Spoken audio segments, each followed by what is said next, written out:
আওয়ামী লীগ রাজনৈতিক দল এই কথা বলে আওয়ামী লীগকে যদি বাংলাদেশে ফেরানোর চেষ্টা করা হয়, বিদেশি শক্তি বাংলাদেশের ভিতরকার কোন শক্তি যারা আওয়ামী লীগকে বাংলাদেশে ফেরাবার চেষ্টা করবে, জুলাই জনতা তাদেরকে সর্বোচ্চ শক্তি দিয়ে রুখে দেবে ইনশাআল্লাহ। করে অবিলম্বে আওয়ামী লীগকে নিষিদ্ধ ঘোষণা করতে হবে।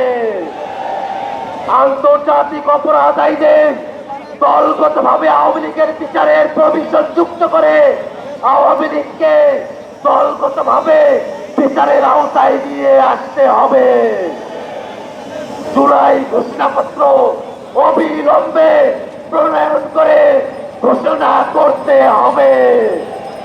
যতক্ষণ পর্যন্ত আওয়ামী লীগকে দলগতভাবে বিচারের আওতায় না নিয়ে আসা হয়, ততক্ষণ পর্যন্ত এই জুলাই জনতা শাহবাগ ছেড়ে যাবে না।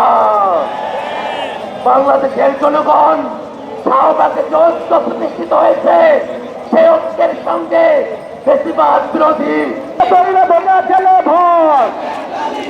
এই একটা একা লীগ ভর একটা ভৈরা জেলে ভর একটা একটা লীগ ভর ভৈরা ভৈরা জেলে ভর লীগ ভর জেলে ভর লীগ ভর জেলে ভর লীগ ভর জেলে লীগ ভর